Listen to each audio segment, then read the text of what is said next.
Sipas statistikave zyrtare të zyrës së gjendjes civile, rezulton e provuar se në qytetin e Kavajës vinë jo më shumë se 40 deri në 50 persona në muaj, të cilët transferohen në Kavaj për të banuar rregullisht.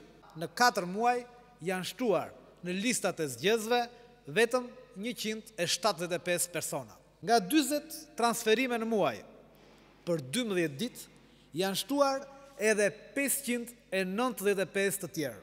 Kjo është njëra prej tyre. 193 kontratë të tjera janë identike, të nënshkruara nga Elvis Roshi brenda 12 ditëve, ku jep në hua përdorje pronën e bashkisë 595 votuesve për të banuar vetëm 3 muaj.